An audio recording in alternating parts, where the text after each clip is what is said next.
Hi hello ಎಲ್ಲರಿಗೂ ನಮಸ್ಕಾರ. ಇವತ್ತಿನ ವಿಡಿಯೋ ಬಂದು ಮಟನ್ ಸಾಂಬಾರ್ ರೆಸಿಪಿ ಆಗಿರುತ್ತೆ. ಇವತ್ತು ಮಳೆಯಿಂದ ಕರೆಂಟ್ ಇಲ್ಲ ನಮ್ಮ ಹಾಸನದಲ್ಲಿ, ಹಾಗಾಗಿ ಇವತ್ತು ಮಟನ್ ಸಾಂಬಾರನ್ನ ಖಾರ ಆಡಿಸ್ತಾನೆ ನಾವು ಮಾಡ್ತಾಯಿದ್ದೀವಿ. ಯಾವ ರೀತಿ ಸಿಂಪಲ್ಲಾಗಿ ಮಟನ್ ಸಾಂಬಾರನ್ನ ರಸಮ್ ಥರ ಮಾಡಿದ್ರು ಸೂಪರ್ ಟೇಸ್ಟಿಯಾಗಿ ಈಸಿಯಾಗಿ ಮಾಡ್ಕೊಳ್ಳೋಂಥ ಈ ರೆಸಿಪಿನ ನಿಮ್ಮ ಜೊತೆ ಶೇರ್ ಮಾಡ್ಕೋತಾ ಇದ್ದೀನಿ. ಖಂಡಿತ ಈ ರೆಸಿಪಿ ಇಷ್ಟ ಆಗುತ್ತೆ ಅಂತ ಭಾವಿಸ್ತೀನಿ. ಮೊದಲಿಗೆ ಒಂದು ಕುಕ್ಕರ್ನ ತಗೊಂಡು ಬಿಸಿಯಾಗಕ್ಕಿಟ್ಟು ನಂತರ ಮಟನ್ನ ಡೈರೆಕ್ಟಾಗಿ ಹಾಕಬೇಕು. ಆಯಿಲ್ ಇಲ್ಲಿ ಬಳಸ್ತಾ ಇಲ್ಲ ನಾವು.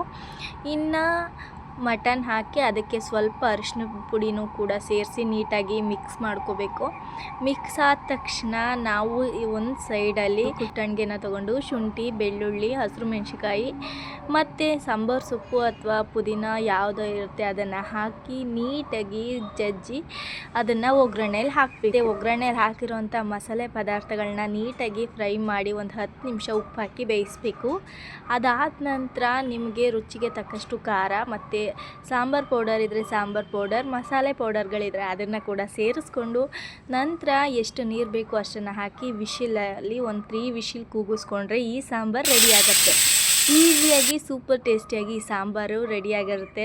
ರಸಮ್ ಥರನೇ ಇತ್ತು. ಸಖತ್ ಸೂಪರಾಗಿರೋ ಈ ಮಟನ್ ಸಾಂಬಾರು ರೆಸಿಪಿ ನಿಮಗೂ ಇಷ್ಟ ಆಗಿದೆ ಅಂತ ಅಂದ್ಕೊಂಡು ಸಖತ್ತಾಗಿತ್ತು. ನನಗಂತೂ ಊಟ ಮಾಡಿದಾಗ ನಿಜವಾಗ್ಲೂ ಶೀತ, ಕೆಮ್ಮು, ಜ್ವರ ಏನೇ ಇರಲಿ ಈ ಮಳೆಗಾಲದಲ್ಲಿ ಕರೆಂಟ್ ಬೇರೆ ಇಲ್ಲದೆ ಇರೋಂಥ ಟೈಮಲ್ಲಿ ಆರಾಮಾಗಿ ಸಾಂಬಾರು ರೆಡಿಯಾಗಿಬಿಡುತ್ತೆ. ಒನ್ ಡೇ ಫುಲ್ ಕರೆಂಟ್ ಇರಲಿಲ್ಲ. ಸೊ ಈ ಸಾಂಬಾರು ಮಧ್ಯಾಹ್ನ ಮಾಡಿಕೊಂಡೆ, ಬಟ್ ಸೂಪರಾಗಿತ್ತು. ಸಾಯಂಕಾಲಕ್ಕೂ ಅದೇ ಆಯಿತು, ಅಷ್ಟು ಚೆನ್ನಾಗಿತ್ತು. ಆ್ಯಂಡ್ ನೀವು ಕೂಡ ಒಂದು ಸರಿ ಈ ಸಾಂಬಾರು ರೆಸಿಪಿನ ನೀವು ಟ್ರೈ ಮಾಡಿ, ಸಕ್ಕತ್ತಾಗಿರುತ್ತೆ. ಇದಾಗಿತ್ತು ಇವತ್ತಿನ ವಿಡಿಯೋ. ನೆಕ್ಸ್ಟ್ ವಿಡಿಯೋದಲ್ಲಿ ಸಿಗ್ತೀನಿ. ಬಾಯ್ ಬಾಯ್.